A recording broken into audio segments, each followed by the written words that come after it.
नमस्कार, मी ऋतुजा नेहरे. बाळकडू टीव्हीमध्ये आपले स्वागत. पाहूया आजच्या काही ठळक बातम्या.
आपण सध्या टिटवाळा येथील विद्या मंदिर शाळेच्या प्रांगणामध्ये उभ्या कार्यक्रमानिमित्तानं आपण या ठिकाणी जमलो आहोत। या ठिकाणी बंजारा समाजाचा एक लेंगी उत्सव या ठिकाणी होळीनिमित्त संपन्न होत आहे। या लेंगी उत्सवाचं महत्त्व आणि या समाजाची ही परंपरा गेली कित्येक वर्षापासून अशी अविरत चालू आहे आणि ह्या टिटवाळ्यात जे काही समाज बांधव या ठिकाणी परिसर राहतात त्यांनी ह्या ठिकाणी ह्या सणानिमित्तानं हा लेंगी उत्सव साजरा केलेला आहे। या ठिकाणी या समाजाचे समाज बांधव या ठिकाणी आहेत, त्यांना आपण प्रश्न करू की हा सण उत्सव साजरा करताना तुम्हाला काय वाटतं आणि तुम्ही कशा प्रकारे हा सण साजरा करता, तर काय बोलू शकता या लेंगी उत्सवासंदर्भात? जय शिवालाल, जय होळीआडी। आम्ही महाराष्ट्रातील वेगवेगळ्या जिल्ह्यातून समाज बांधव इथं वेगवेगळ्या नोकरीत स्थायिक झालेले आहेत।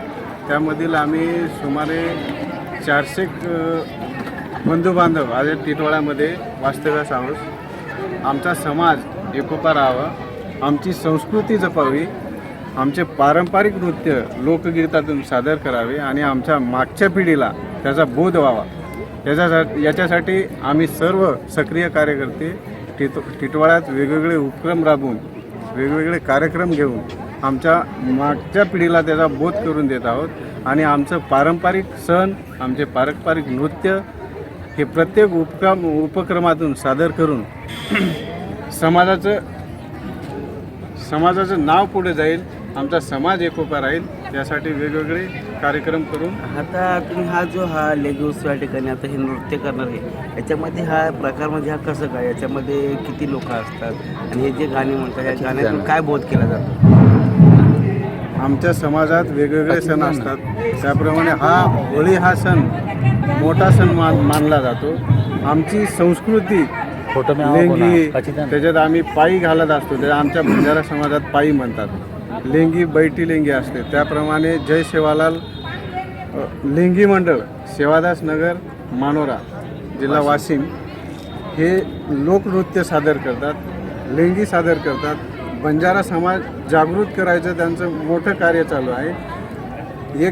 त्या गावातले बरेचसे बांधव आमच्या इथं राहतात, त्यांची मदत घेऊन आम्ही त्यांना आमंत्रित केलं, त्याप्रमाणे त्यांनी येऊन इथं नृत्य सादर केलं।